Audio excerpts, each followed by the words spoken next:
요한복음 12장 32절부터 43절까지의 말씀입니다. 신약 페이지로 169페이지.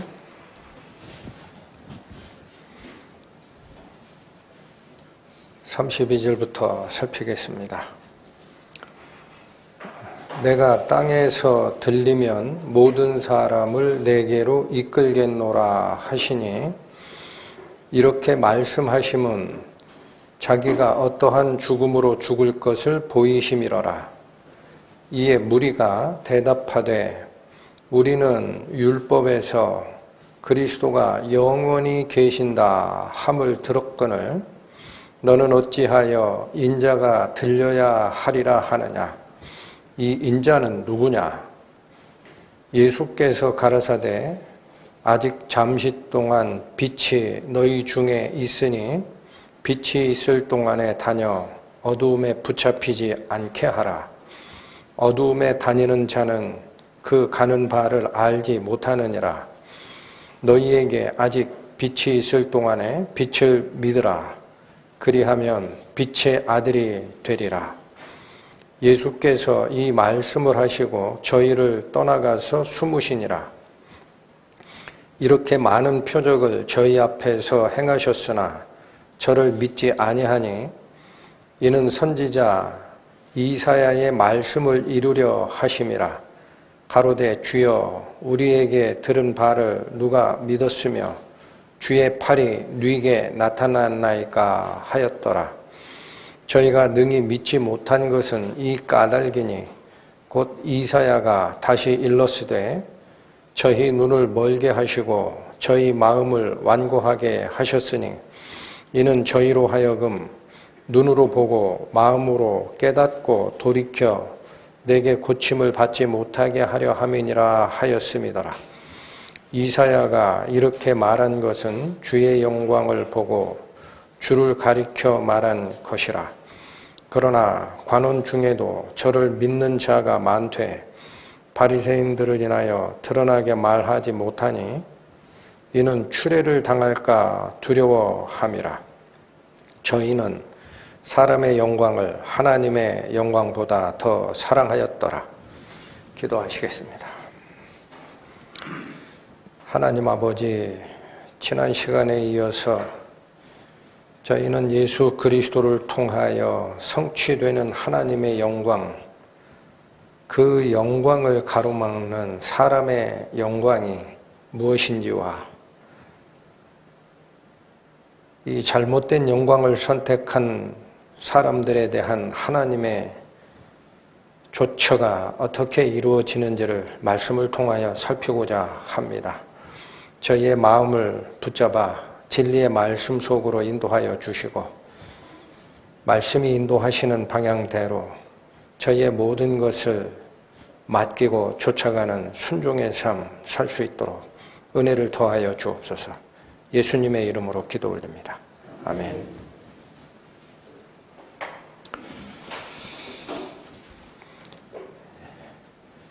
오늘은 지난주에 이어서 지난주에 설명드렸던 핵심은 예수께서 돌아가시는 것이 하나님의 영광이다라는 말씀이었습니다. 우리는 통상 누가 죽으면 그게 어떻게 영광이 되느냐 이렇게 생각하기 쉽지만, 예수님의 죽음이 곧 하나님의 영광이다. 그러나 오늘은 그 영광에 접근하지 못하도록 금지된 사람들이 있습니다. 오늘 말씀도 잘 들으셔야 됩니다. 하나님의 영광이 아무한테나 허락된 것이 아니고 금지되어 있는 영광이라는 거예요. 깜짝 놀라셔야 됩니다. 그래서 그 금지된 영광이 무엇이며, 하나님은 왜 어떤 사람들에게는 그 영광에 접근하는 것을 금지하시느냐, 이 가르침 속으로 들어가도록 합니다. 32절, 33절. 내가 땅에서 들리면 모든 사람을 내게로 이끌겠노라 하시니 이렇게 말씀하심은 자기가 어떠한 죽음으로 죽을 것을 보이심이로라.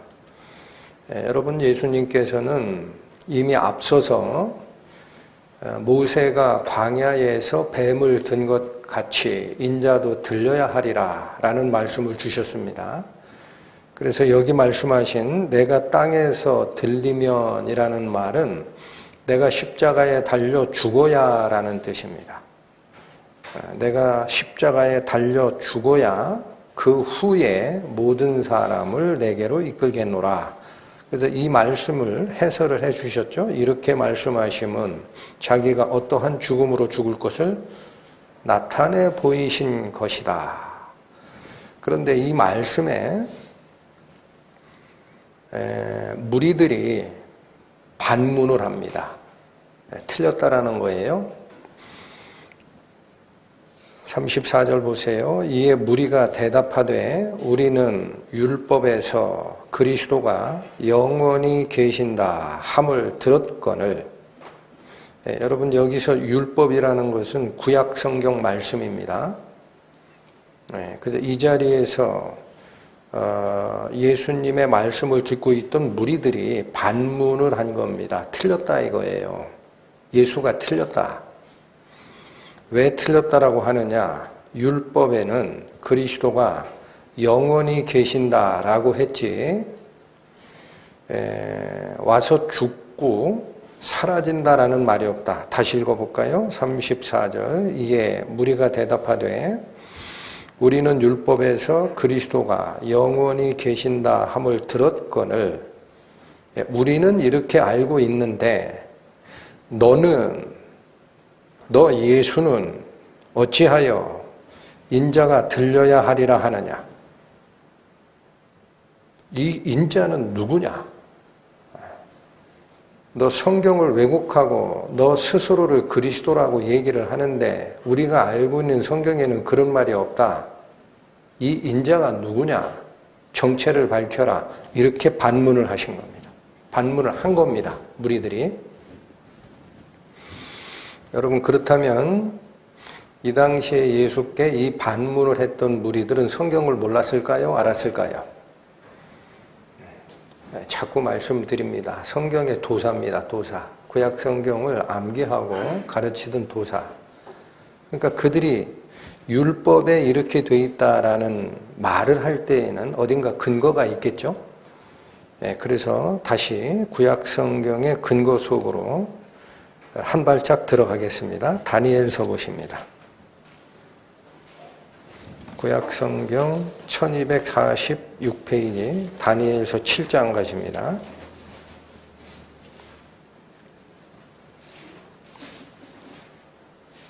다니엘서 7장 13절과 14절을 살핍니다.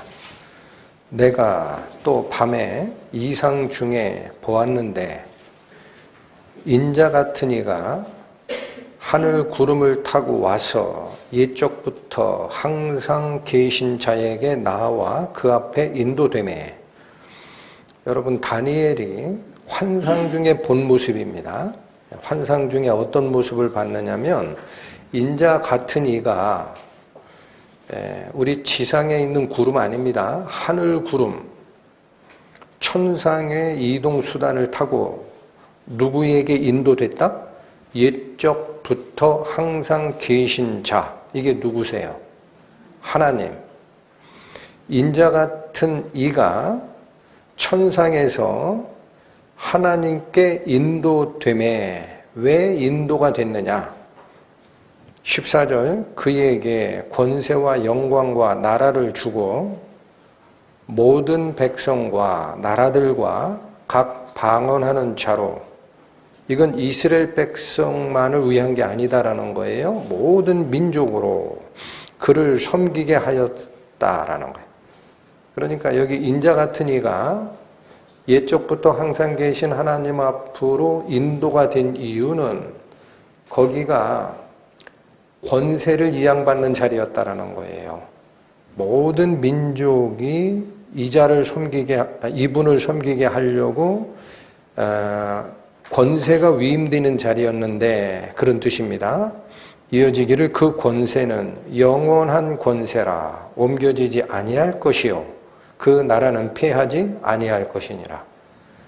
여러분 구약 성경에서 인자가 하나님이 허락한 권세를 이어받는 장면이고 이게 중간에 사라진다 그래요? 영원하다 그래요? 구약 성경을 달달달달 암기하고 가르쳤던 유대 랍비들은 알고 있는 거예요. 응? 인자, 메시아가 하나님으로부터 받는 이 나라는 모든 방언, 각자 자기 나라 말을 쓰고 있는 모든 사람들이 경배할 이 땅에 오실 메시아구나를 알고 있는 겁니다. 근데 거기 어디에 인자가 한번 권세를 받으면 영원히 있다라고 되어 있지 중간에 사라진다는 말이 어디 있느냐 이걸 근거로 해서 예수님께 반문을 한 겁니다.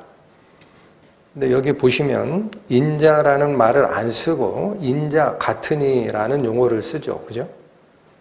그래서 여러분 이제 잘 보십시오. 인자라는 말은 사람의 아들이라는 뜻입니다. 사람 인자 아들 자자예요. 사람의 아들로 이 땅에 오실 예수 그리스도를 얘기하는데 이때는 왜 인자라고 안 하고 인자 같으니라고 표현하느냐면 거기 환상 중에 본 모습은 육신을 쓴 예수님이 아닌 거예요. 육신을 쓴 예수님은 언제 존재하시는 분이냐면 이 땅의 사역, 지구 사역, 지상 사역을 할 때는 사람의 몸이지만 부활체를 입고 하늘에 계실 때에는 모습은 비슷하지만 사람의 몸이 아닙니다. 그래서 이 인자 같으니라는 이 표현은 나중에 계시록에 보시면 예수 그리스도를 표현할 때 또 써집니다. 그때도 왜 인자라고 안 하고 인자 같으니라고 하느냐? 몸을 쓰고 있는 게 아니거든요. 우리 육신의 몸을 이미 벗고 부활체를 입고 계신 예수님입니다. 그러니까 이 표현은 우리 육체로 완벽하게 존재하는 그 예수님의 모습을 본 게 아니다라는 거예요. 그러면 이 인자가 언제 어떻게 지상에 임하시느냐라는 거예요. 사람의 아들로 메시아가 언제 오시느냐. 이건 예언되어 있는 거고 환상 중에 본 겁니다. 그래서 그 근거는 구약에 없느냐? 있습니다. 이사야서 봅니다. 9장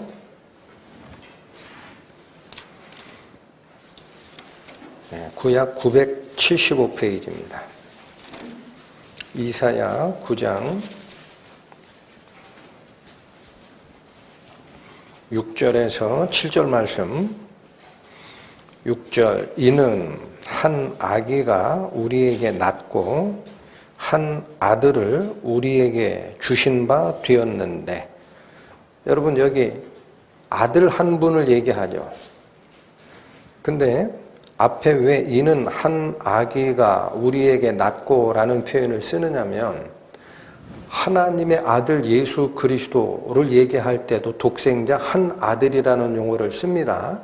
근데 그 아들 성자 하나님이 천상에 계신 게 아니라는 거예요. 지금 어떤 상태의 한 아들이 오신다?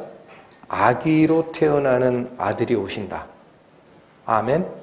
그래서 이게 우리 인간의 아기로 태어나는 한 아들, 이 상태를 뭐라고 하냐? 사람의 아들이라는 거예요. 다니엘서에는 실제 사람의 몸을 입은 예수가 아니라 부활체로 천상에 계신 모습을 표현하다 보니까 인자라는 말을 못 쓰고 인자 같으니, 계시록에도 그래서 인자 같으니라고 쓰지만 이사야 이 9장에 보면은 한 아기가 태어나는 그 한 아들이 있다라는 거예요. 그럼 이 한 아들은 사람의 아기로 태어난 후의 존재 형태니까 이걸 뭐라고 표현할까요? 사람의 아들. 이해되시죠? 인자라는 말은 예수께서 자기를 향하여 쓰셨지만 왜 하필이면 예수님은 자꾸 인자는 이라고 하셨을까? 구약에 예언되어 있는 메시아이기 때문에. 자, 그런데 여기 보세요. 6절 이는 한 아기가 우리에게 낳고 한 아들을 우리에게 주신 바 되었는데 그 인자의 실체가 나옵니다. 그 어깨에는 무엇을 메었고? 네, 여기서 얘기하는 정사라는 것은 다스리는 권세를 얘기합니다. 다스리는 권세. 네. 그래서 통치 권력을 가지고 온다라는 뜻입니다. 예수님은 어깨에 통치 권력을 메고 오시는 분이고 그 이름은 기묘자라. 이건 놀라우신 분이다 라는 뜻이에요. 모사라라는 것은 계획자, 조언자다라는 뜻입니다. 이분이 하나님께서 세상을 창조하시다 옆에서 창조의 명공이 돼서 조언하고 실제 계획하고 했던 분이다라는 뜻이에요. 또 전능하신 하나님이라. 자, 이분이 사람이라고 그래요. Almighty God. 모든 것을 가능케 하시는 하나님이라고 그래요. 네, 전능하신 하나님이 오셨다. 영존하시는 아버지라. 예, 여기서 한 단계 더 나간다 그랬어요. 아버지 하나님과 아들 하나님으로 우리가 나누기 쉬운데 이 아기의 형태로 태어나는 이분은 전능자 하나님이시면서 그냥 여기서는 뭐라고 못을 박습니까? 아버지래요, 이분이. 아들이라고 안 해요. 아버지라. 그게 뭐예요? 성부 하나님과 같은 분이라는 거죠. 평강의 왕이라 할 것임이라. 이분의 지위가 기술이 되고 7절 그 정사와 평강의 더함이 즉 그가 다스리는 통치 권력과 그 다스림에 의해서 이루어지는 평화가 풍성함이 더함이라는 게 그거예요. 인간 세상의 통치 권력보다 훨씬 뛰어난 통치 체제와 평강을 가져오는데 이게 어떻다 그래요? 무궁하다. 이게 뭐예요? 끝이 없다 이게. 끝이 없다. 끝이 있다. 끝이 없다. 끝이 없다. 또 다윗의 위에 앉아서 그 나라를 굳게 세우고 자금 이후로 이건 한자 표현이 부터자 이제 금입니다. 그래서 이제부터라는 뜻이에요. 그건 지금이라고 읽으셔도 돼. 지금부터 영원토록. 여러분 중간에 사라집니까? 이 아이가 와서 아이 모습으로 태어난 이분이 와서 그때부터 영원토록 존재합니까? 영원토록 공평과 정의로 그것을 보존하실 것이라. 만군의 여호와의 열심히 이를 이루시리라. 그러니까 오늘 본문에서 유대 당국자들이 예수께 반문한 것은 근거를 제시한 겁니다. 자, 이게 메시아고 우리가 알고 있는 구약에 기록된 메시아고 이게 바로 인자야. 우리 알고 있어. 근데 너는 얘기를 하기를 인자가 들려야 하리라. 죽는다고? 그런 인자는 도대체 무슨 인자냐? 네가 정말 메시아는 맞아? 라고 반문을 했던 겁니다. 본문으로 돌아오십니다. 요한복음 12장 예수님의 답변이 나옵니다. 35절과 36절. 예수께서 가라사대 아직 잠시 동안 빛이 너희 중에 있으니 빛이 있을 동안에 다녀 어두움에 붙잡히지 않게 하라. 어두움에 다니는 자는 그 가는 바를 알지 못하느니라. 너희에게 아직 빛이 있을 동안에 빛을 믿으라. 그리하면 빛의 아들이 되리라. 여러분 예수님 답변이 무슨 느낌을 받으셨는지 모르겠는데 저는 무슨 느낌을 받느냐면요. 여기 유대 당국자들은 율법이라는 구약 성경의 말씀을 가지고 예리한 말씀의 근거를 가지고 예수님 가슴에다 정면으로 공격 모션을 취한 겁니다. 근데 예수님은 답변을 안 하세요. 그죠?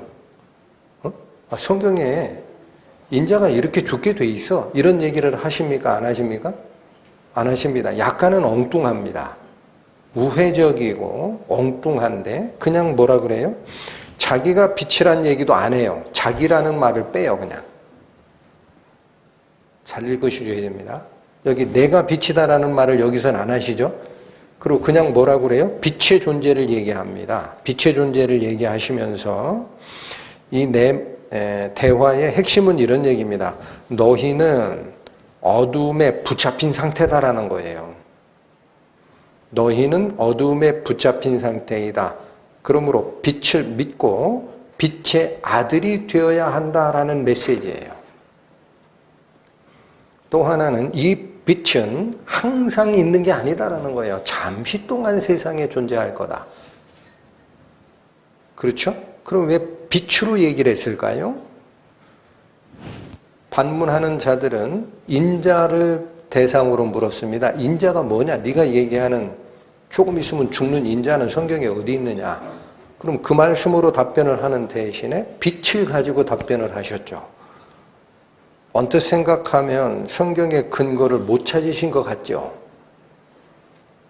성경의 근거대로 얘기하신 겁니다. 여러분 이사야 9장 가십니다. 이사야 9장 구약 975페이지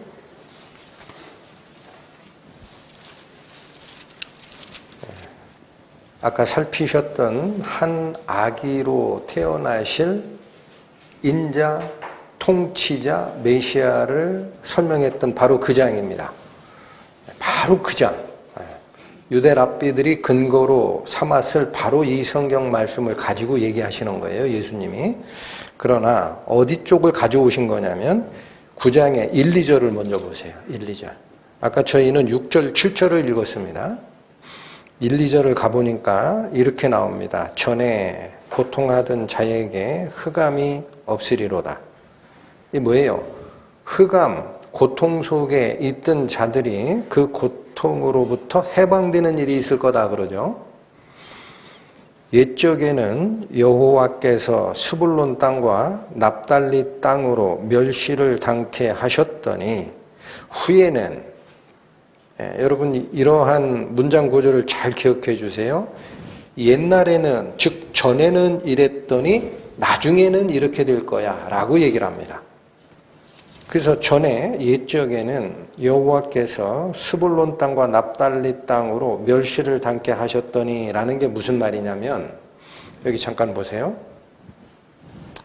이스라엘 지도 요단강 밑에가 사해 위에가 갈릴리 호수 납달리와 스불론 땅이 어디냐면 요 갈릴리 호수 이쪽 편을 얘기합니다. 여기가 어디예요? 예수님 사신 곳이에요. 태어나긴 베들레헴에서 태어나셨지. 태어났다가 애굽에 피신한 후에 와서 사신 데가 여기죠. 나사렛 동네. 네. 여기가 옛날에는 멸시를 당하던 땅이었다라는 게 무슨 얘기냐면요. 남북 이스라엘이 갈라진 다음에 남유다는 예루살렘 성전을 중심으로 하나님 예배가 우리가 정통이야 라고 주장을 했고 그 위쪽은 북이스라엘은 우상숭배 지역이었다라고 해서 남유다 백성들에 의해서 멸시당하던 데예요. 여기. 예? 지금 거기 얘기를 하는 겁니다. 그 다음 또 나옵니다. 후에는 해변 길과 요단 저편 이방의 갈릴리를 영화롭게 하셨느니라 라고 나오죠. 이게 후에는 어떤 일이 일어나느냐 여기 다시 보세요. 갈릴리 호수가 있고 요 옆으로 조금만 가면 이게 지중해입니다. 그래서 이 납달리 스불론 땅이 이게 해변길이라고 그래요. 이쪽 지역하고 한마디를 더 하세요. 요단 저편 이방의 갈릴리라고 하죠. 이거 뭐예요? 요단 저편은 어디를 얘기하는 거죠? 요단강의 저쪽 편을 얘기합니다. 그래서 이쪽 변에 이걸 왜 이방의 갈릴리라고 하냐면 이 갈릴리 호수 양쪽 변이에요. 왜 여기를 이방의 갈릴리라고 하느냐면 지난번인지 성경 공부 시간인지 제가 가물가물합니다. 예수님 살아계실 때는 요단강 이쪽 편은 이방 사람들이 거하는 데가볼리 지역이었어요. 데카폴리스 10개의 이방인들이 세운 도시가 있었던 지역. 오케이? 그러니까 여긴 이방의 갈릴리라고 합니다. 이쪽은 이스라엘의 갈릴리, 이쪽은 이방의 갈릴리. 어찌됐든 이 두 군데가 다 멸시를 받던 지역이었는데 후에는 해변길과 요단 저편 이방의 갈릴리를 영화롭게 하셨느니라 그래요. 이 천대받던 이방 사람 거주지역, 이스라엘에서도 천대받던 이 지역이 나중에는 영화로워진다라고 합니다. 뭘로? 2절로. 보십시오. 흑암에 행하던 백성이 큰 빛을 보게 됩니다. 한 번 더 얘기합니다. 사망의 그늘진 땅에 거하던 자에게 빛이 비치도다. 이게 무슨 말이죠? 무슨 말이에요? 여기도 메시아장입니다. 9장 6절부터 가면은 한 아기로 태어날 인자 예수를 예언한 거예요, 그게. 그런데 9장의 맨 초두 1절, 2절에는 사람들이 멸시하고 이방 지역이다라고 하던 이 지역에 빛이 비친다라는 거예요. 이 큰 빛이, 위대한 빛, 이게 누가 오신 거예요? 예수님. 할렐루야. 할렐루야. 큰 빛, 위대한 빛이 오신다. 그러니까 유대 랍비들이 근거했을 인자, 영원히 다윗의 위에서 공평과 정의를 영원히 보존할 것이다 라고 한 7절의 그 근거, 너희는 7절만 보이지, 그런 얘기예요. 예수님 답변이. 1절부터 봐봐. 이 인자가 갈릴리 지방에 큰 빛으로 나오시는 사람의 아들 나야 라는 얘기입니다. 알아들었을까 몰라? 예수님께서 답변을 회피하신 게 아니죠. 이해하셨죠? 랍비들이 근거를 삼았을 이사야 9장 6, 7절 앞에 있는 1, 2절을 가지고 예수님이 답변한 거예요. 빛이 있을 동안에 빛을 믿어야 돼. 너희는 어둠에 있어. 아직 빛의 아들 아니야. 그리고 중요한 것은 이 빛이 영원하다 그래요? 잠시 동안 있을 것이다 그래요?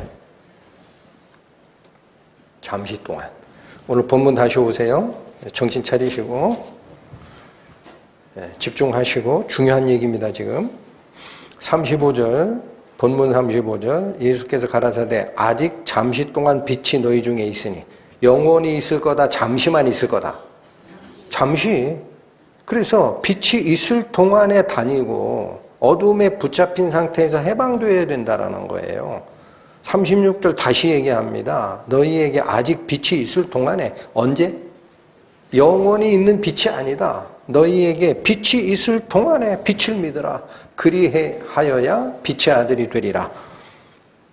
여러분 이 빛의 존재가 이사야, 그러니까 인자 메시아를 예언한 이사야서 9장의 초두에도 있지만 예수께서 직접 설명해 주신 거예요. 예전에 이미 다. 어디 보시냐? 요한복음 8장 12절 갑니다. 요한복음 8장 12절 158페이지 예수께서 또 일러 가라사대 나는 무엇이라? 세상의 빛이니 나를 따르는 자는 어둠에 다니지 아니하고 무엇을 얻으리라? 그렇죠. 이사야서 9장 2절에 사망의 그늘에 행하던 자에게 빛이 비추리라 그랬어요. 그 빛은 사망을 걷어내는 빛, 생명의 빛이 그곳에 임하시리라. 이 말씀이죠. 다시 한번 9장 4절 갑니다. 9장 4절 때가 아직 낮임에 나를 보내신 이의 일을 우리가 하여야 하리라. 밤이 오리니 그때는 아무도 일할 수 없느니라. 5절 내가 세상에 있는 동안에는 어느 동안에?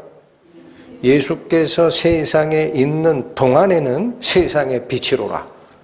그러니까 이 갈릴리 지방에 임할 한 아이로 태어날 이 메시아가 갈릴리 지방 천시 받던 이쪽 지역과 저쪽 지역의 갈릴리 지방에 큰 빛으로 임하실 것이고 사망의 그늘에 행하던 자들에게 생명의 빛으로 오실 것이다 라는 이 나 예수는 잠시 동안만 세상에 있다가 다시 갈 거야 라고 말씀하신 겁니다. 이해 안 되시는 거 하나도 없죠? 예수님의 답변이 피한 게 아니라는 거예요. 성경을 가지고 얘기하신 거예요. 그런데 중요한 것은 어조입니다. 어조. 여러분 오늘 예수께서 하신 이 답변의 어조는 설명형, 교훈형, 깨우치기 위한 그러한 어조를 쓰시는 게 아닙니다. 선언입니다. 선언. 내가 세상에 있을 동안에 너희가 빛의 아들로 거듭나지 못하면 너희는 어둠에 붙잡힌 자, 사망의 그늘 속에 거하다 아버지 하나님께 가서 심판받을 자가 되리라 라는 선언입니다. 말씀만 이렇게 섬뜩하게 하신 게 아니에요. 행동도 그렇게 하십니다. 36절 다시 읽습니다. 너희에게 아직 빛이 있을 동안에 빛을 믿으라. 그리하면 빛의 아들이 되리라. 여기까지 말씀이죠. 행동 이어집니다. 예수께서 이 말씀을 하시고 저희를 떠나가사 숨으시니라. 여러분 여기가 조금 생뚱맞죠? 예수님께서 그들과 대화하다가 왜 그들을 떠나서 숨으셨다라고 할까? 왜 숨어요?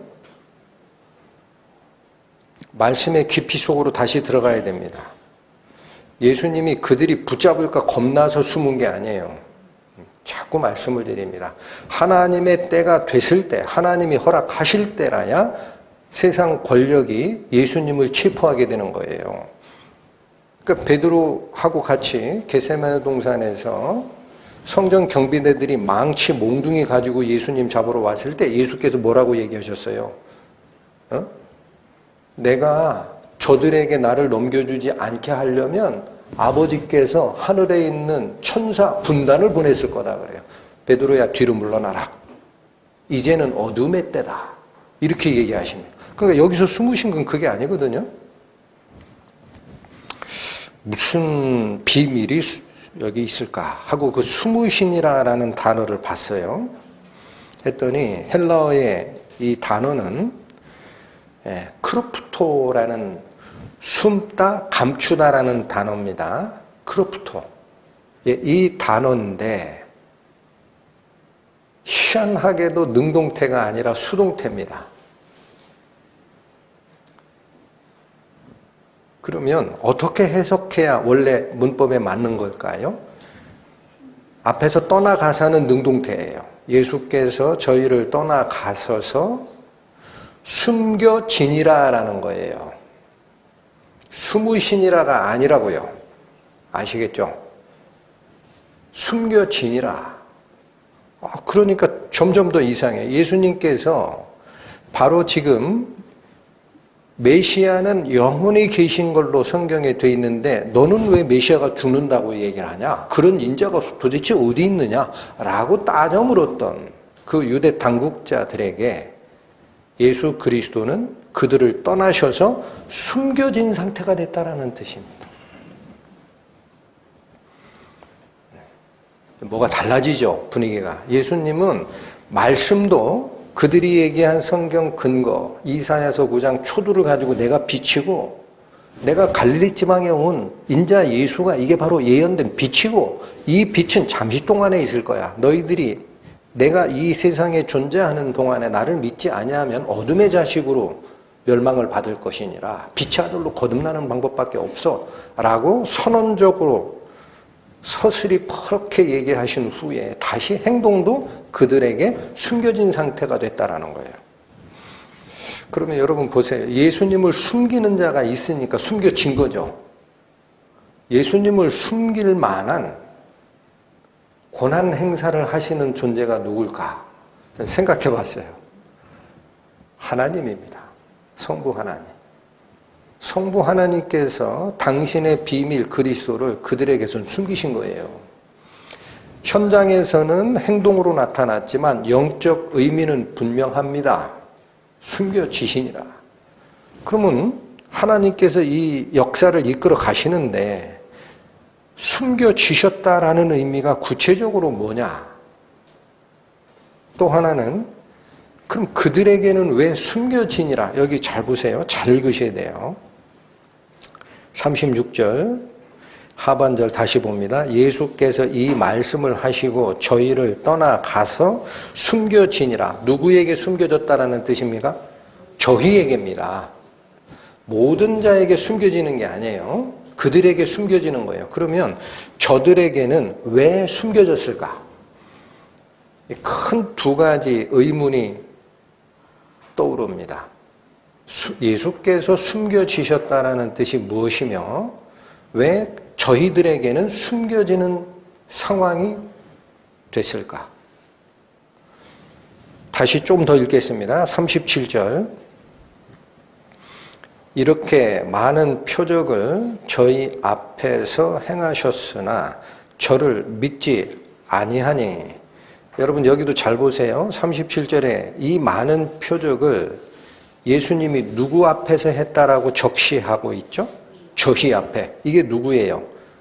36절 하반절에 있는 예수께서 숨겨지시는 대상인 저희입니다.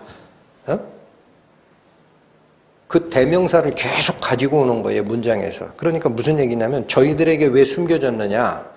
저희들 앞에서 예수께서 그렇게 많은 기적을 베풀어서 하나님의 아들이심을 드러내 보였다라는 거예요. 가장 최근에 있었던 기적은 뭐였죠? 죽은 뒤 나흘 돼서 시체 썩는 냄새가 나는 나사로를 살려내신 거죠. 그게 메시아의 능력 아니면 어떻게 가능합니까? 하나님의 아들의 능력이 아니면 어떻게 가능합니까? 그런 걸 저희 앞에서 다 보였는데도 불구하고 저희들이 믿었다? 믿지 아니하였다. 믿지 아니하였다. 이어집니다. 38절 이는, 자 여기 참 재미있어요. 재밌다기보다는 성경이 우리를 끌고 가는 그 발자국 한 발자국 한 발자국이 오차가 없습니다. 그들이 이 기적을 보고도 믿지 아니한 이유가 뭐냐면 38절에 나옵니다. 이는 선지자 이사야의 말씀을 이루려 하심이라. 선지자 이사야서에 기록되어 있던 그 상황이 예수님 시대에 그대로 이루어진 것이지 다른 게 아니라는 거예요. 그럼 뭐라고 예언되어 있길래? 가로되 주여 우리에게 들은 바를 누가 믿었으며 주의 팔이 네게 나타나였나이까 하였더라. 기록된 내용이 이거라는 거예요. 그럼 이사야서에 바로 이 말씀이 어디에서 기록됐느냐 찾아가 봅니다. 이사야 53장 구약 1032페이지입니다. 이사야서 53장 1절 말씀, 2절 말씀. 1절 보십니다. 찾으셨죠? 1032페이지 53장 1절. 우리의 전한 것을 누가 믿었느냐? 여호와의 팔이 네게 나타났느냐? 자, 여기 이 52장, 지난주에 잠깐 살피셨던 52장 13절부터 53장 전체가 고난받는 메시아입니다. 주제가. 근데 그거를, 자, 13절, 52장 13절 한번 올라가 보실까요? 자, 이 말입니다. 다시 천천히 갈게요. 53장 1절에 우리의 전한 것을 누가 믿었느냐라는 이 우리의 전한 것은 뭐를 얘기하는 걸까? 우리가 전한 것이 무엇일까? 52장 13, 15절입니다. 뭐를 전했나 보세요. 13절. 여호와께서 가라사대 보라 내 종이 형통하리니 받들어 높이 들려 지극히 존귀하게 되리라. 하나님의 의로운 종 메시아가 지극히 존귀한 위치, 하나님의 자리 바로 옆에까지 존귀함을 얻을 거야. 이 선언 밑에 14, 15절 이왕에는, 이게 무슨 뜻이라 그랬어요? 전에는 이왕에는 그 얼굴이 타인보다 상하였고 그 모양이 인생보다 상하였으므로 무리들이 그를 보고 놀라는 일이 있었을 텐데 후에는 어떤 상태가 벌어져요? 그가 열방을 놀랠 것이며 열왕은 그를 인하여 입을 봉하리니. 왜 이런 일이 있느냐? 이는 그들이 아직 전파되지 아니한 것을 볼 것이요 아직 듣지 못한 것을 깨닫게 될 것이기 때문에 그러하다. 이게 고난받는 메시아가 이왕에는 앞서서는 상함을 받아야 되고 이후에는 그 상함의 의미가 통해져서 모든 사람이 깨우침을 받을 거야 라는 거였습니다. 연결이 되십니까? 53장 1절에 우리가 전한 것이 그 위에 전한 거예요. 메시아가 이렇게 되는 거야. 와가지고 계속 다윗의 위, 통치 권력을 이 세상 모든 민족으로부터 통치 권력을 행사받고 다스리는 게 아니고 이전에는 이왕에는 전에는 뭐를 먼저 해야 된다? 상함을 받아야 된다. 고난을 받아야 된다. 이게 어디까지 내려간다 그랬어요? 그 상함이? 죽음까지 간다 그랬어요? 53장 10절 여호와께서 그로 상함을 받게 하시기를 원하사 질고를 당케 하셨는데 어디까지 가냐? 그 영혼을 제물로 드리는 상태까지 이르러야 된다라는 거예요. 이게 죽어야 되는 거예요. 예수께서. 그러니까 이 메시지 먼저는 상함을 받고 후에 이 비밀이 모든 백성들에게 깨우침이 될 것이니까 그때 가서 놀랄 거야 라는 이 전함을 누가 믿었느냐라는 거예요. 여러분 지금 이 말씀을 요한복음의 기자는 어디서 쓰고 있는 거예요? 오늘 쓰고 있는 거예요. 오늘 무슨 얘기예요? 예수께서 이제 이 세상의 심판이 이르렀으니 이 세상 권세 잡은 자, 이 세상 임금이 쫓겨나리라. 내가 땅에서 들리면 모든 자를 나에게 이끌게노라 라는 말씀. 이게 예수께서 어떠한 죽음으로 죽으실 것을 나타내 보이신 건데 곧바로 반문에 들어온 겁니다. 유대 랍비들이.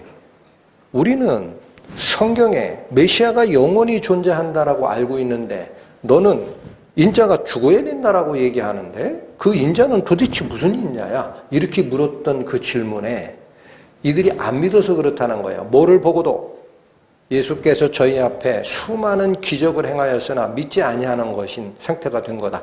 왜 그러느냐? 이사야에 기록된 이 예언이 이루어진 거다라는 거예요. 여기 중요한 원리가 있습니다. 바로 이 고난받는 메시아, 나중에 영광을 얻는 메시아, 이거를 전해도 왜 믿지 않을까요? 이들도 이걸 알 텐데 왜 믿지 않을까요?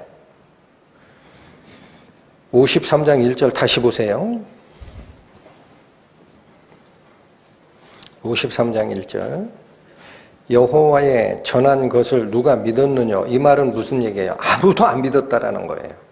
그런데 이어지는 말씀이 여호와의 팔이 네게 나타났느냐? 이게 무슨 말이에요?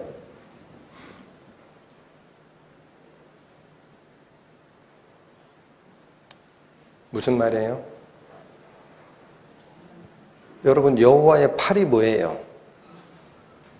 팔. 내가 내 팔로 너를 붙들리라. 인도하는 능력, 구원하는 수단을 팔이라고 합니다. 예? 그래서 이 메시아, 고난받는 메시아와 관련된 복음의 비밀은 사람이 깨우치고 싶어서 깨우치는 게 아니에요. 누가 도우셔야 돼요. 하나님께서. 그렇게 얘기하셨잖아요. 예수님이. 뭐라고 얘기하셨죠? 내 아버지께서 이끌지 아니하시면 아무라도 내게 올 수 없으니 여호와의 팔이 나타나지 않았기 때문에 아무도 안 믿는 거다라는 거예요. 마음으로 읽으셔야 됩니다. 똑같은 얘기를 두 번 한 겁니다. 우리의 전한 것을 누가 믿었느냐? 아무도 안 믿었다. 그럼 왜 그런 일이 있느냐? 여호와의 팔이 아무에게도 나타난 적이 없기 때문이다. 그런 뜻입니다. 아버지 하나님의 인도가 없어서는 이게 믿을 수 없는 일이 된다라는 얘기입니다. 그래서 오늘 본문으로 오십니다.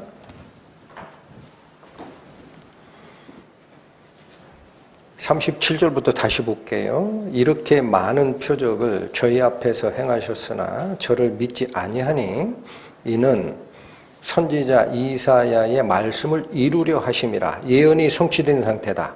가로되 뭐라고 기록되어 있었느냐? 주여 우리에게 들은 바를 누가 믿었으며 주의 팔이 누게 나타났나이까? 라고 되어 있더라. 방금 살피신 말씀이죠. 그리고 이제 얘기를 합니다. 39절 저희가 능히 믿지 못한 것은 이 까닭이니.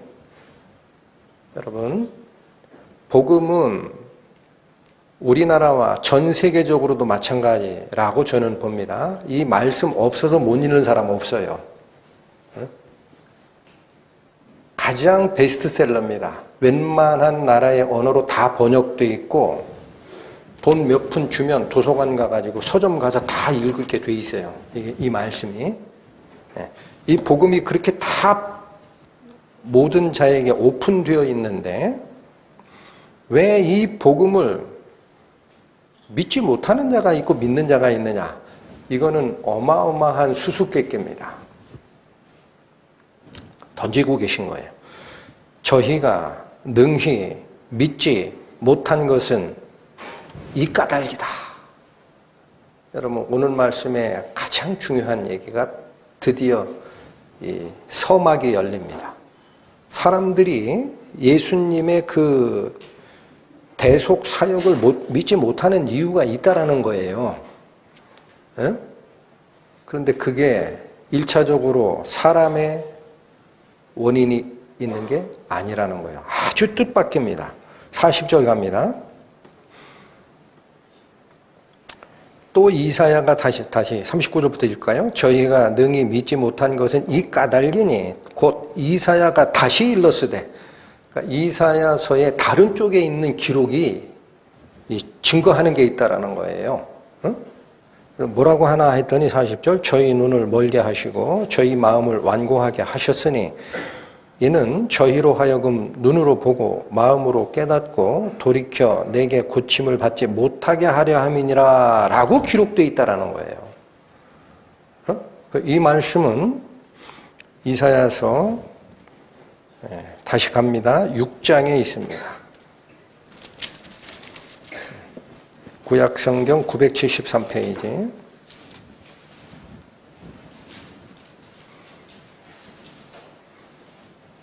이사야서 6장 9절 10절을 봅니다. 9절 10절. 9절 여호와께서 가라사대 가서 이 백성에게 이르기를 너희가 듣기는 들어도 깨닫지 못할 것이요. 깨달아요? 깨닫지 못해요.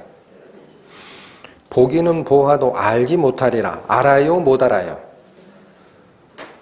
듣지 못해서 못 깨닫고 보지 못해서 못 알아듣는다가 아닙니다. 듣기는 들어요. 그런데 깨닫지는 못해요.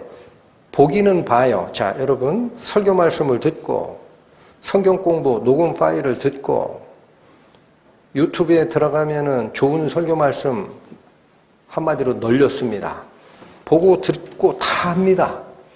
그런데 보아도 알지 못하고 들어도 깨닫지 못하는 상태가 될 것이다 라고 얘기하라는 거예요. 지금 누가 주는 명령입니까?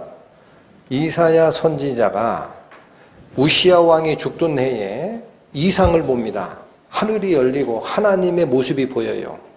거기에 천상의 회의 장소에 이렇게 보니까 하나님 옆에 시위하는 스랍 천사들이 서 있는데 거룩하다 거룩하다 거룩하다 라고 하나님을 찬양하는 그 모습을 딱 보는 순간 이 이사야가 오호라 나는 죽었다. 왜 죽었다 그래요?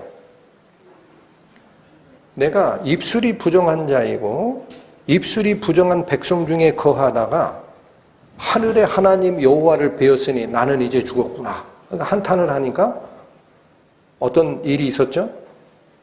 여호와의 제단 옆에 있는 하늘의 제사 장소입니다.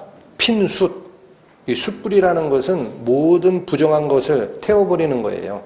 그거를 부직갱이로 딱 가져다가 이 입술을 지져주고 이 수치 내 입술에 닿았으니 내가 정하여 줬느니라 이렇게 딱 해주는 역사를 봤거든요. 그리고 나서 하나님께서 누가 우리를 위하여 가며 내가 누구를 보내야 맞느냐라고 한탄하는 모습에 이사야 선지자가 제가 갑니다. 하나님 저 보내세요. 해서 그 다음에 나오는 말이에요. 그러니까 하나님이 뭐라고 그래? 이사야 선지자 뭐 어디가 가서 얘기를 해라. 너 보낼게. 그런데 여호와께서 가라사대 가서 이 백성에게 뭐라고 이를 거냐 하니까 여러분 여기 굉장히 재밌어요. 의외입니다. 가서 깨우치라라고 안 해. 이사야 선지자에게 가서 백성에게 말을 해. 하는데 있잖아. 이렇게 얘기를 해야 돼. 듣기는 들어도 깨닫지 못하는 상태가 되고 보기는 보아도 알지 못하는 상태가 될 거야 라고 얘기하라. 백성들에게. 10절 갑니다. 이 백성의 마음으로 둔하게 하며 그 귀가 막히고 눈이 감기게 하라. 염려컨대 그들이 눈으로 보고 귀로 듣고 마음으로 깨닫고 다시 돌아와서 고침을 받을까 하노라. 하나님이 이사야 선지자에게 준 것은 깨우침의 메시지입니까? 가려져 있다라는 메시지입니까? 깨우칠 수 있다라는 겁니까? 못 깨닫는다라는 얘기입니까? 절대 못 깨닫는다. 절대. 그러니까 구약의 선지자의 대표인 이사야 선지자를 통해서 하늘의 메시지가 나가는 거는요. 너희가 이 말을 듣기는 들어도 못 깨닫는 상태가 될 거다라는 거예요. 그리고 그 이유가 뭐라고 그래요? 이유. 10절 이유. 왜 들어도 알지 못하고 보아도 못 깨달아요? 백성의 마음이 둔하게 되고 귀가 막히고 감기게 돼서 그런 거예요. 그런데 여기 표현은 10절의 표현은 하나님이 그렇게 하시겠다라는 의지가 강합니다. 맞죠? 다시 읽어볼까요? 이 백성의 마음으로 둔하게 하며 그 귀가 막히고 눈이 어떻게 하라? 감기게 하라. 이거 명령형이에요. 문장이 명령문이라고. 서술문이 아니라고. 그 얘기는 하나님의 의지가 여기에 반영된 거예요. 더 확실하게 나옵니다. 그들이 눈으로 보고 귀로 듣고 마음으로 깨닫고 다시 돌아와서 고침을 받는 게 하나님께서는 걱정인 거예요. 맞죠? 하나님의 의지야. 여러분 오늘 복음에 관련해서 구약성경, 신약성경을 통틀어서 가장 이해하기 힘든 수수께끼 퍼즐에 여러분들이 직면해 있는 겁니다. 말이 안 되는 얘기가 기록이 돼 있어요. 한마디로. 하나님께서 선지자를 보내는 것은 왜 보내요? 잘못됐다 돌이켜라라고 얘기하려고 보내잖아. 아, 이거 의심하는 분 없죠? 그게 아니라 들어도 못 깨닫게 하고 일부러 눈 가리고 귀 막히게 하고 마음 열리지 않게 하는 게 여호와 하나님이라면 그 신을 왜 쫓아갑니까? 악신이지. 그렇게 돼 있다는 거예요. 이 문장이. 이야, 이걸 어떻게 이해를 해야 될까? 자, 여기서 우리가 질문을 하나 던져야 됩니다. 분명히 명령형이고 감기게 하라. 또 마음으로 깨닫지 못하게끔 돼야 되니까 그렇게 하라라는 하나님의 의지가 여기 들어가 있는데 여기 보십시오. 하나님은 선하신 분입니까? 악하신 분입니까? 선하신 분. 그에게는 죄가 있으신 거예요? 없으신 거예요? 없어요. 그분은 말을 이렇게 했다 저렇게 했다 하는 분이에요? 일관된 분이에요? 근데 왜 이렇게 얘기하셨지? 은혜 속으로 들어가야 됩니다. 이게 풀려요. 일단 6장에서 하나님의 말씀을 이렇게 전달받았어요. 이사야 선지자가. 그런데 이 말씀이 44장에 가면은 형체를 드러내기 시작합니다. 이사야서 44장 갑니다. 페이지로 1021페이지입니다. 이사야서 44장 18절 가보시면 그들이 알지도 못하고 깨닫지도 못함은, 자 여러분 이미 여러분은 44장으로 옮겨놨죠. 제가 방금 전에 있었던 6장의 말씀을 다시 읽어드릴게요. 6장 9절에 이렇게 돼 있었어요. 여호와께서 가라사대 가서 이 백성에게 이르기를 너희가 듣기는 들어도 깨닫지 못할 것이요 보기는 보아도 알지 못하리라 라고 얘기하라. 깨닫지 못하고 알지 못할 것이다 라고 전해라. 그런데 여기 보세요. 44장 18절에 그들이 알지도 못하고 깨닫지 못하는 것은 나오죠? 왜 그렇다 그래요? 그 눈이 가리워져서 보지 못하며 그 마음이 어두워져서 깨닫지 못함이니라. 원인을 설명하는 게 6장에서 하나님이 말씀을 주실 때에는 들어도 깨닫지 못하고 보아도 알지 못할 거야.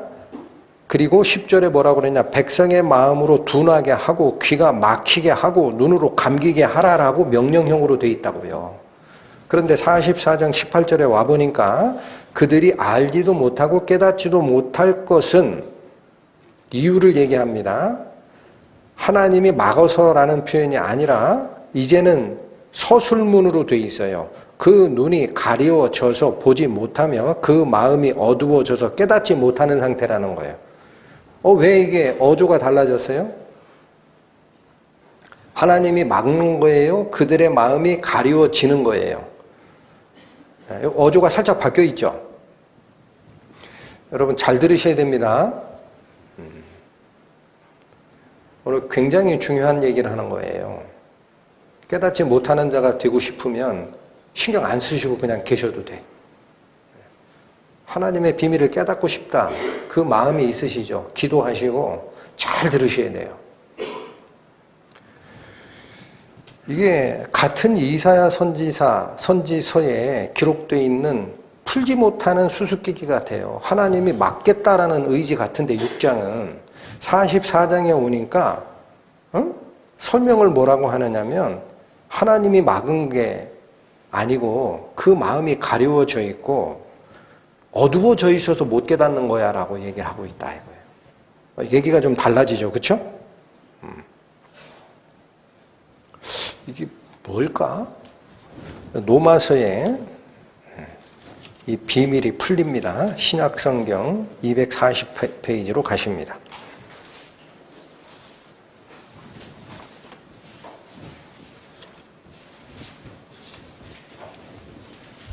로마서 1장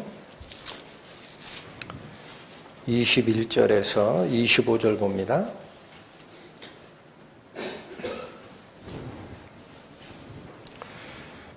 어떤 말씀이 중요하지 않은 게 있겠습니까? 성경 말씀 중에. 그러나 복음의 비밀, 그 비밀의 문, 열쇠를 지금 열고 들어가는 순간이기 때문에 기도하셔야 됩니다.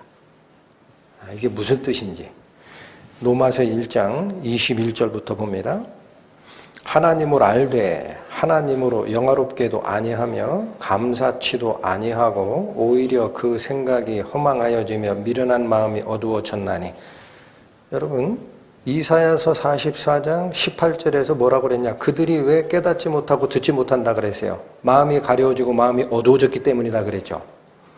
여기 로마서에 사도 바울 사도께서 뭘 가지고 오느냐면 하나님을 알고 있다라는 거예요. 그 사람들이. 왜? 들었기 때문에, 보았기 때문에. 그러나 하나님으로 영광스럽게 아니하고 감사함도 없기 때문에 반대로 그 생각이 허망하여지며 미련한 마음이 어떻게 된 상태가 됐다?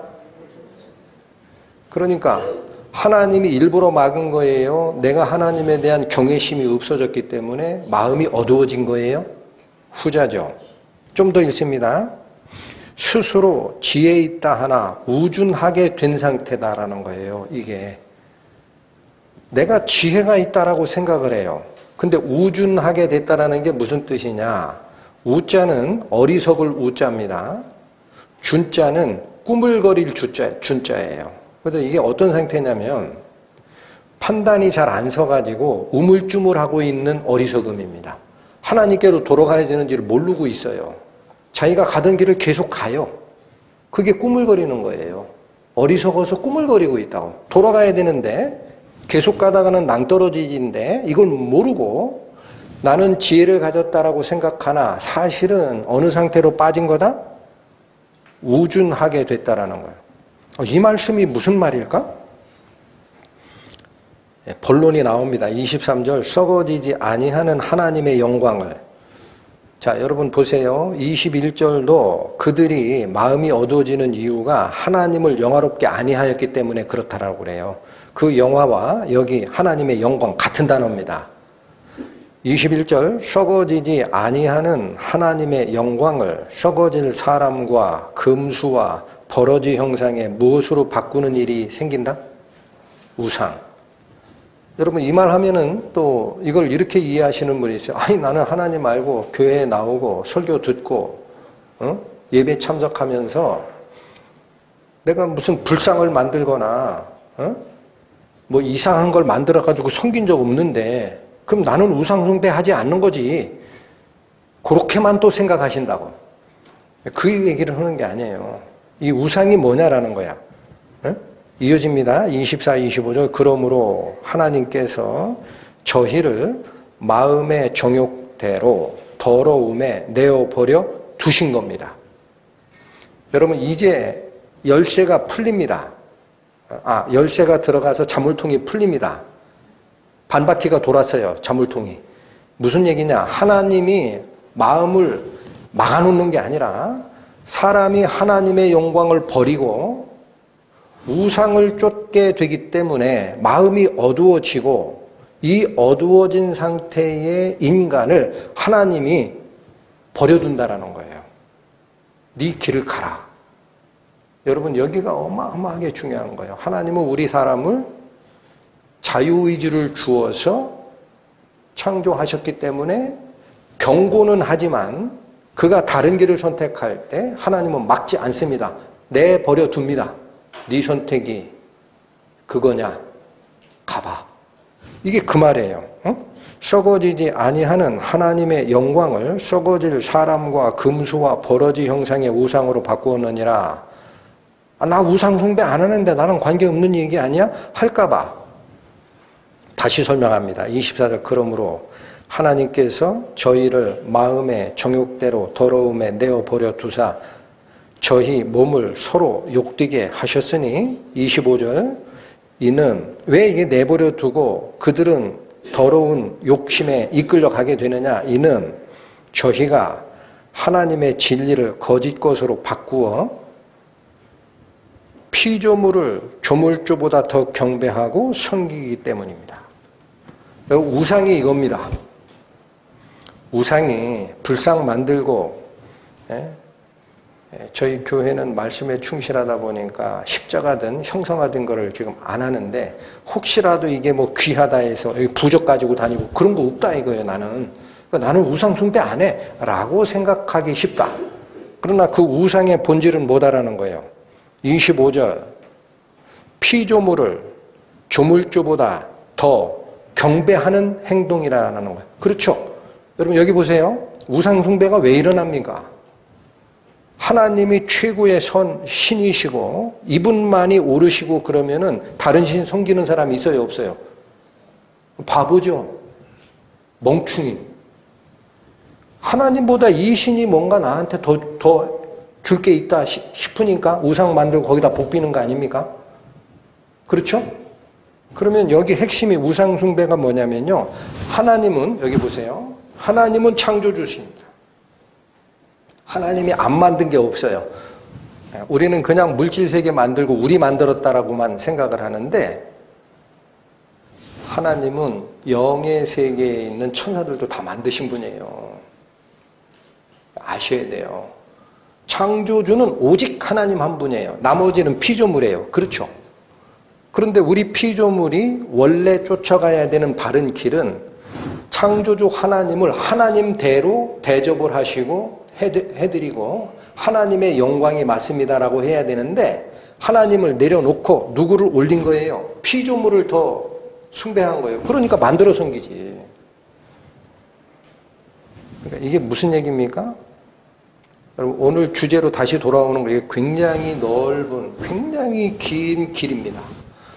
우리 속에 우상이 있다는 게 무슨 얘기냐? 마음 속에 하나님 내려오고 내가 좋은 거 선택할 거야 라고 내 마음의 중심에 임금된 자리에 자기가 서 있는 게 우상이에요. 예? 그래서 하나님은 내버려 두는 거예요. 하나님이 만드신 게 아니라고. 하나님이 악신입니까? 왜 하나님께 돌아오는 길을 막았겠어요? 하나님이 막는 분이 아니에요. 하나님이 건져줄 만한 능력이 있지만 손을 안 뻗치는 거예요. 네 길을 가라. 그게 여호와의 팔이 네게 나타났나이까라는 뜻입니다. 하나님이 안 도와주시면 어떻게 된다? 어리석은 마음, 우물쭈물하는 마음, 정욕에 휩쓸린 마음들이 어디를 향하여 간다? 피조물을 사랑하게 된다. 우리 사람으로 얘기하면 이 세상의 물질, 성공, 이걸 쫓아가게 된다는 거예요. 그래서 하나님이 놔두셔서 어두워지고 못 깨닫는 거예요. 그걸 이사야서 6장이 얘기하는 것은 마음을 어둡게 하고 귀가 닫히게 하여 그들이 내 말을 듣고 깨우쳐 고침을 받을까 걱정되니까 아예 막어라 라고 한 거예요. 하나님이. 여러분, 이 금지가 언제부터 있었는지 아세요? 이사야 선지자에게 금지한 게 아니에요. 이제 우리는 정신을 다시 가다듬으세요. 이사야 선지자에게는 그런 상태가 이미 진행 중이다라고 다시 확인한 거예요. 하나님이 언제 막아요, 그러면? 창세기 3장 가세요. 창세기 3장. 구약성경 4페이지입니다. 창세기 3장 22절, 24절까지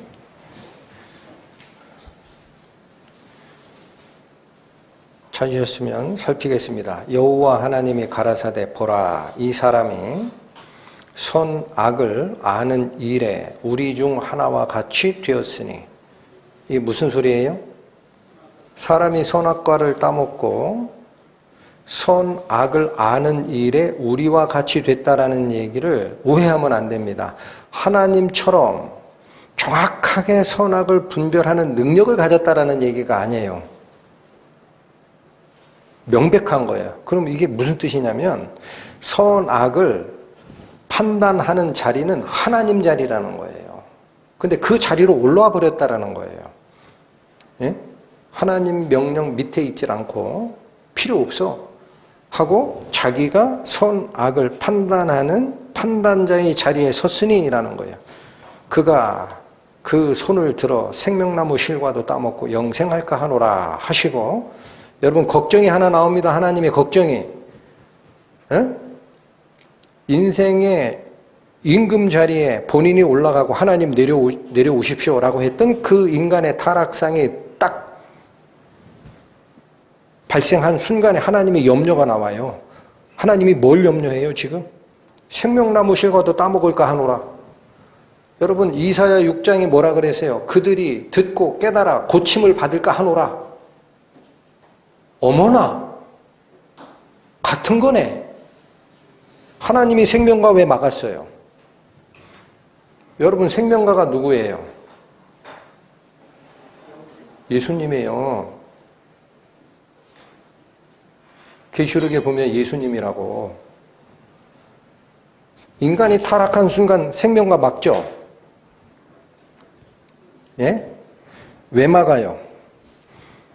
더러워진 상태에서 영원히 사는 삶이 오게 되면 아주 쉬운 이해로는 영원히 더러움 속에 살게 됩니다. 그건 섞을 수가 없어요. 아멘.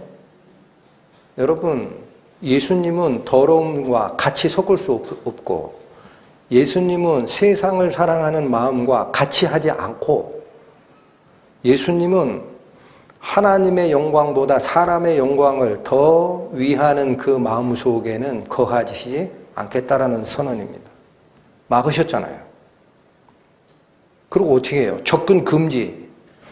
23절 여호와 하나님이 에덴 동산에서 그 사람을 내어 보내어 그의 근본된 토지를 갈게 하시니라.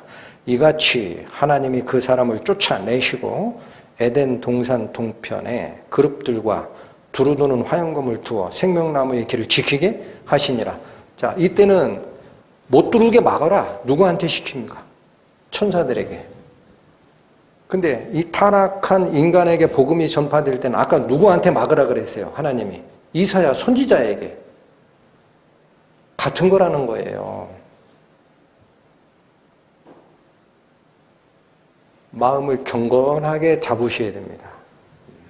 하나님의 복음 내가 원한다고 따먹는 게 아니에요. 하나님이 막으셨다고 생명과. 그 상태에선 먹으면 안 된다라는 거예요. 그럼 우리 다시 돌아가야 됩니다. 다시 돌아가야 돼요. 아까 어디로? 이사야서 6장. 왜 막았는지 언제 풀리는지 봐야 될 거 아니야. 다시 갑니다. 이사야서 6장.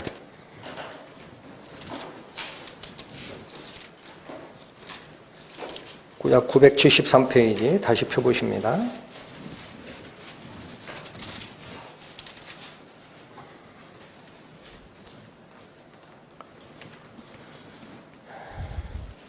아까 읽었던 말씀이지만 9절부터 다시 살핍니다. 여호와께서 가라사대 가서 이 백성에게 이르기를 너희가 듣기는 들어도 깨닫지 못할 것이요 보기는 보아도 알지 못하리라 하여 이 백성의 마음으로 둔하게 하며 그 귀가 막히고 눈이 감기게 하라. 염려컨대 그들이 눈으로 보고 귀로 듣고 마음으로 깨닫고 다시 돌아와서 고침을 받을까 하노라. 이들이 선악을 아는 일에 우리와 같이 되었으니 생명과도 따먹고 영생할까 하노라. 걱정이 똑같죠? 막으시는 거예요. 근데 11절 이사야 선지자가 하나님께 여쭙니다. 내가 가로되 주여 어느 때까지니까?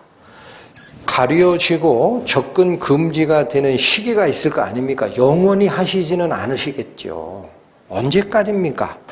대답하시되 성읍들은 황폐하여 거민이 없으며 가옥들에게는 사람이 없고 이 토지가 전폐하게 되며 사람들이 여호와께 멀리 옮기워서 이 땅 가운데 패한 곳이 많을 때까지니이다. 하나님이 언제까지는 막고 있겠다 그래요? 네, 여러분 이거는 이 당시 이사야 선지자가 살아갈 때에 이스라엘 백성들에게 직접 이루어지는 겁니다. 그래서 북이스라엘이 곧바로 아시리아에게 포로 잡혀가고 그들이 살고 있던 터전이 황폐화됩니다. 남유다는 한 120년 후에 바벨론에게 포로 잡혀가고 성전 턱까지 다 허물어집니다. 그건 그 당시에 일어났던 일이고 문제는 이게 영적인 의미가 있다는 거예요. 우리에게 주는. 이게 무슨 말일까? 무슨 말이에요? 성읍들, 사람이 거하는 곳이죠. 거민이 없어져야 됩니다. 가옥들, 사람이 사는 곳이죠. 그것도 다 사람이 사라지고 없어져야 됩니다. 그래서 모든 사람이 이 땅 가운데 전부 다 사람이 없고 폐해진 상태가 될 때까지는 하나님께서 막겠다. 영적 의미는 무엇일까? 사람들이 애착을 두던 땅이 있어요. 가옥과 전토와 땅. 그게 이 세상입니다. 그 땅이 더 이상은 사람 살 만한 곳이 아니다 라는 게 드러날 때까지다라는 거예요. 할렐루야. 사람들이 그렇게 애착을 가지는 이 땅이 더 이상은 사람이 존재할 곳이 아니다. 더럽혀진 곳이야 라는 것이 드러날 때까지는 하나님께서 막겠다. 왜 이렇게 하셨을까요? 여러분, 이 세상은 심판의 대상이니까. 예? 요한복음에 나오죠? 오늘 말씀 바로 위에 나옵니다. 이제 이 세상에 심판이 이르렀으니 이 세상 임금이 쫓겨나리라. 내가 땅에서 들리면 모든 사람을 내게로 이끌겠노라. 그렇게 말씀하셨어요. 이 세상은 구원의 대상이다, 심판의 대상이다. 그걸 통제하고 있는 유혹의 원흉은 추방될 대상이다. 얘기하셨죠. 똑같은 얘기죠. 그래서 이 땅이 황폐해지고 사람이 거기 거하지 않는 상태가 되면 그때 내가 알려줄게. 조금 더 갑니다. 아직 6장 피고 계시죠? 12절에 피한 곳이 많을 때까지니라 라고 할 때 이 많다라는 이 단어는요, 차고 넘친다라는 뜻입니다. 원래 히브리어는. 하나님이 요구하는 단계까지 모든 땅에서 사람이 살 수 없는 상황이 드러날 때까지 차고 넘치면 인정되리라. 아니, 그러면 사람들이 땅에서 살 수 없는 상황이 돼버리면 희망은 있나요? 라고 자문하셔야 됩니다. 이게 무슨 희망이냐? 하나님께서 이 상태까지 깨달음을 막고 계시다면 우리는 뭘 보고 가느냐? 13절 희망의 메시지가 나옵니다. 그 중에 10분의 1이 오히려 남아있을지라도. 그 무슨 얘기? 사람들이 거하는 가옥과 전토가 90%가 사라지고 10%가 남아있다라고 치자. 아직 끝나지 않은 거예요. 오히려 남아있을지라도 이것도 어떻게 될 것이라? 그러니까 하나님이 전폐하리라는 말을 다시 강조하는 거예요. 다 삼키운 바 될 것이다. 그러나 여러분, 역적 접속사가 나옵니다. 다 삼키운 바 될 것이다. 그러나 밤나무, 상수리나무가 배임을 당하여도 그 그루터기는 남아있는 것처럼 거룩한 씨가 이 땅에 무엇이 되리라? 여러분, 다 폐하여지고 거룩한 씨는 누구를 얘기하는 거죠? 예수님이죠. 죄 없이 나온 씨. 한 알의 밀알이 땅에 떨어져 죽으면 많은 씨를 또 맺게 되는, 이 거룩한 씨가 뭐가 될 것이라? 이 땅의 그루터기가 된대요. 이게 무슨 얘기예요? 사람이 살 수 없는 땅으로 다 증명이 되고 하나님의 저주가 이런 상태다라는 게 드러난 후에는 바로 다 베어진 그 그루터기, 그 나무에서 싹이 하나 나온다라는 거예요. 그게 거룩한 씨 예수 그리스도입니다. 이분이 뭐로 다시 등장하는 거죠? 생명나무로. 나무잖아요. 그루터기가 예수 그리스도잖아요, 지금. 이게 뭐예요? 다 베어진 다음에라야 생명나무의 접근이 허가가 된다. 아멘? 할렐루야.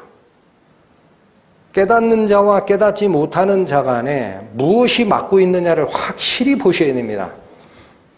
확실히. 다 베어지면 그 그루터기에서 싹이 날 거 아니냐. 그게 자연 이치인지 너희가 알고 있지? 밤나무도 그렇고 상수리나무도 그렇고 그래. 한번 베어봐.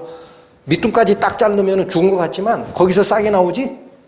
그것처럼 이 온 땅이 사람이 거할 수 없는 오염된 곳임이 드러나면 그루터기에서 싹이 솟아나듯이 예수 그리스도가 거룩한 씨가 돼서 생명나무로 너희 마음속에 심겨지리라.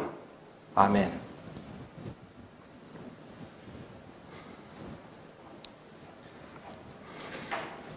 오늘 본문으로 다시 돌아옵니다. 요한복음 12장 41절부터 읽겠습니다. 이사야가 이렇게 말한 것은 주의 영광을 보고 주를 가리켜 말한 것이라. 그러나 관원 중에도 저를 믿는 자가 많되 바리새인들을 인하여 드러나게 말하지 못하니 이는 추례를 당할까 두려워함이라. 저희는 사람의 영광을 하나님의 영광보다 더 사랑하였더라. 여러분, 오늘 본문의 마지막이 바로 이겁니다. 관원들이라는 표현은 사내들인 공회원들이에요. 그 민족 지도자입니다. 전국에서 70명 딱 뽑아냅니다. 그들 중에도 예수께서 이 말씀하신 빛의 존재, 인자의 존재, 이 말씀을 듣고 아 맞아. 인자가 죽는 인자도 이사야서에 기록되어 있어. 깨달은 자가 있어요. 관원 중에도. 그러나 이들이 드러내놓고 나 예수가 맞다. 나는 내 목에 칼이 돌아도 예수님을 선택할 거야. 라고 얘기를 못했을까? 왜 못했다 그래요? 공회원이니까 출애될까 겁나는 거예요. 그걸 성경에서는 뭐라고 말씀하시는 거죠? 이 상태를 저희는 사람의 영광을 하나님의 영광보다 더 사랑했기 때문에 하나님의 영광을 바라보고도 이걸 선택을 하지 못하고 죽을 수밖에 없는 나의 죄를 속하러 내려준 동아줄이 옆에 있는데도 불구하고 이거를 잡지 못하고 자기가 계속 세상의 즐거움, 세상의 영광, 세상이 주는 존경 이걸 놓치기 싫어서 이 밭을 계속 잡고 있었던 것이다. 이들은 구원을 못 받습니다. 여러분, 그 하나님이 막으시는 걸 아셔야 돼요. 여러분, 예수 그리스도께서 생명나무시고 인간이 선악과를 아는 열매를 따먹었을 순간에 하나님이 막으신 거 분명히 아시죠? 그렇죠? 그들이 선악을 아는 일에 우리와 같이 됐다라는 것은 로마서 말씀대로 하면은 스스로 지혜 있다라는 태도입니다. 아까 살피셨어요? 스스로 지혜 있다 하나 어떤 상태로 빠졌다? 우준하게 되어 어떻게 바꿨다? 하나님을 끌고 내리고 피조물을 더 사랑하게 됐다. 그 중심에는 누가 있다? 판단자 자기가 서 있는 겁니다. 자기 영광을 위해 내가 세상에서 누리고 있는 이 존경, 돈, 명예 못 버리겠다. 예수님을 선택을 못하고 인간의 영광을 따라서 자기 길을 갔다. 이들에게는 하나님이 길을 안 열어주십니다. 누구에게 열립니까? 금지된 생명나무. 여기도 한번 보실까요? 요한계시록 갑니다. 2장 신약 401페이지 요한계시록 2장 17절